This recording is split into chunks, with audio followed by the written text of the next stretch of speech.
ಇವತ್ತೊಂದು ದಿವಸ ನಮ್ಮ ಕಾಂಗ್ರೆಸ್ ಪಕ್ಷದ ವತಿಯಿಂದ ನಾವೊಂದು ಹೋರಾಟವನ್ನು ಹಮ್ಮಿಕೊಂಡಿದ್ದೀವಿ.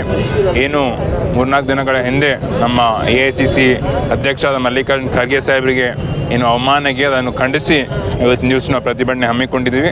ಮಲ್ಲಿಕಾರ್ಜುನ್ ಖರ್ಗೆ ಸಾಹೇಬರು ಏನು ಉತ್ತರಾಖಂಡದಲ್ಲಿ ಅವರು ಭಾಷಣ ಕೊಟ್ಟಿದ್ದಾರೆ ರಾಮಲೀಲಾ ಮೈದಾನದಲ್ಲಿ. ಅದಾದ ನಂತರ ಕೆಲವು ಮನುವಾದಿಗಳು ಜಾತಿವಾದಿಗಳು ಅದನ್ನು ಹೋಗಿ ಏನು ಶುದ್ಧೀಕರಣ ಮಾಡಿದ್ದಾರೆ, ಅದನ್ನು ನಾವು ತೀವ್ರವಾಗಿ ನಾವು ಖಂಡಿಸ್ತೀವಿ.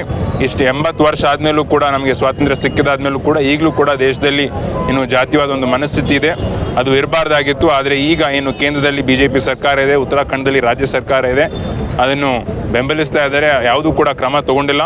ನಮ್ಮ ರಾಜ್ಯಸಭೆಯ ವಿರೋಧ ಪಕ್ಷದ ನಾಯಕರಾದ ಮಲ್ಲಿಕಾರ್ಜುನ್ ಖರ್ಗೆ ಸಾಹೇಬರು ರಾಜ್ಯಸಭೆಯಲ್ಲೂ ಕೂಡ ಧ್ವನಿ ಎತ್ತಿದ್ರು. ಆದರೂ ಕೂಡ ಸರ್ಕಾರದ ವತಿಯಿಂದ ಯಾವುದೇ ಕೂಡ ಉತ್ತರ ಸಿಕ್ಕಿಲ್ಲ ಮತ್ತು ಯಾವುದೂ ಕೂಡ ಕ್ರಮ ಆಗಲಿಲ್ಲ. ಅದಕ್ಕೆ ನಾವು ಈಗಲೇ ನಾವು ಒತ್ತಡ ಹಾಕ್ತಾ ಇದ್ದೀವಿ.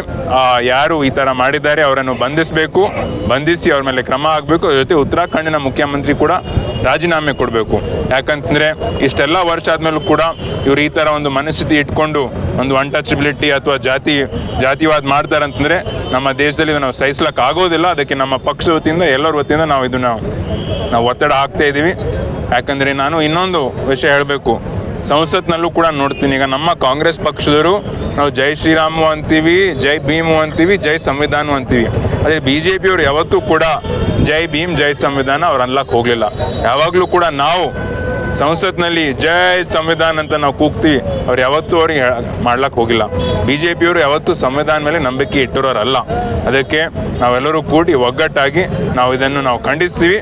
ಯಾವ ರೀತಿ ಹಿಂದೆ 2024ರಲ್ಲಿ ಅವರಿಗೆ ನಾವು ಚುನಾವಣೆಯಲ್ಲಿ ಅವರೇನು 400 ಪಾರ್ ಅಂತ ಅಂದಾದ್ಮೇಲೆ 240 ತನಕ ಬಂದು ನಿಂತರು. ಆದಮೇಲೆ ಅವರಿಗೂ ಕೂಡ ಗೊತ್ತಾಯಿತು ಸಂವಿಧಾನದ ಒಂದು ಬೆಲೆ. ಅದಕ್ಕೆ ಈಗ ಅವರು ಹಳ್ಳು ಅವರು ತಿದ್ದುಪಡಿ ಮಾಡ್ಕೊಳ್ತಾ ಇದ್ದಾರೆ. ಮುಂದೆನೂ ಕೂಡ ನಾವು ಇದೇ ಥರ ನಮ್ಮ ಪಕ್ಷದ ವತಿಯಿಂದ ನಾವು ಅವ್ರ ಮೇಲೆ ಒತ್ತಡ ಹಾಕಿ ಯಾವ ರೀತಿ BJP ಅವರು ಸಂವಿಧಾನಕ್ಕೆ ಅವ್ರು ಗೌರವ ಕೊಡಬೇಕು ಅದನ್ನು ನಾವು ಮಾಡ್ತೀವಿ. ಮತ್ತು ನಾವು ಕೂಡ ಇವತ್ತು ನ್ಯೂಸು ಪ್ರಧಾನಮಂತ್ರಿಯವರು, ಗೃಹ ಸಚಿವರು, ಯಾರೇ ಕೂಡ ಮುಖ್ಯಮಂತ್ರಿಯವರು ಇವತ್ತು ನ್ಯೂಸ್ ಆ ಹುದ್ದೆ ಮೇಲೆ ಇದ್ದಾರೆ ಅಂತ ನಮಗೆ ಬಾಬಾ ಸಾಹೇಬ್ ಅಂಬೇಡ್ಕರ್ ಅವರು ಕೊಟ್ಟಿರೋ ಸಂವಿಧಾನ ಸಲಕ್ಕಿಂದು ಅದು ನಾವು ಯಾರೂ ಕೂಡ ಮರಿಲಕ್ಕೆ ಆಗಬಾರ್ದು. ಯಾರೇ ಕೂಡ ಈ ಥರ ಒಂದು ಕೆಲಸ ಮಾಡಿದರೆ ನಮ್ಮ ಪಕ್ಷದ ವತಿಯಿಂದ ನಾವು ಯಾವಾಗಲೂ ಸಂವಿಧಾನಬದ್ಧವಾಗಿ ಹೋರಾಟ ಮಾಡ್ತೀವಿ ಅಂತ ನಾನು ಹೇಳಕ್ಕೆ ಇಚ್ಛೆಪಡ್ತೀನಿ. सर, जो 1.5 साल पहले SBI के पास जो रॉबरी हुई थी उसको पुलिस ने अपनी जान पे खेल के दोनों आरोपियों को गिरफ्तार करके लाया, उसके बारे में आपका? ನಿನ್ನೆ ನಾನು ಹೇಳಿದಿತ್ತು, ಈಗಾಗಲೇ 19 ತಿಂಗಳ ಮುಂಚೆ ಈ ATM ಒಂದು ರಾಬ್ರಿ ಆಗಿತ್ತು. ಪೊಲೀಸರು ಸತತವಾಗಿ ನನ್ನ ಜೊತೆನೂ ಸಂಪರ್ಕದಲ್ಲಿದ್ದರು. ನಮ್ಮ SP ಅವರಾದ ಪ್ರದೀಪ್ ಅವರು ಇರ್ಬೋದು ಮತ್ತು ಇಡೀ ನಮ್ಮ ಪೊಲೀಸ್ ಒಂದು ತಂಡ ಬಿಹಾರದಲ್ಲಿ ಅವರು ಆರೋಪಿಗಳಿದ್ದರು. ಭಾಳಷ್ಟು ಅವರು ಬಿಹಾರ ಸರ್ಕಾರದ ವತಿಯಿಂದ ನಮಗೆ ಎಷ್ಟು ಸ್ಪಂದನೆ ಸಿಗಬೇಕಾಗಿತ್ತು ಅಷ್ಟು ಸಿಗ್ತಾ ಇರಲಿಲ್ಲ. ಆದರೂ ಕೂಡ ಅವರು ಸತತವಾಗಿ 1.5 ವರ್ಷದಿಂದ ಅವ್ರು ಪ್ರಯತ್ನ ಮಾಡಿ ಅವರು ಮಾಡಿದ್ದಾರೆ. ನಾನು ವಿನಂತಿ ಮಾಡ್ತೀನಿ, ಎಷ್ಟಾಯಿತು ಅಷ್ಟು ಬೇಗ ಟ್ರಯಲ್ ಆಗಬೇಕು, ಟ್ರಯಲ್ ಆಗಿ ನ್ಯಾಯ ಸಿಗಬೇಕು, ಅವರಿಗೆ ಒಂದು ಜಸ್ಟಿಸ್ ಸಿಗಬೇಕಂತ.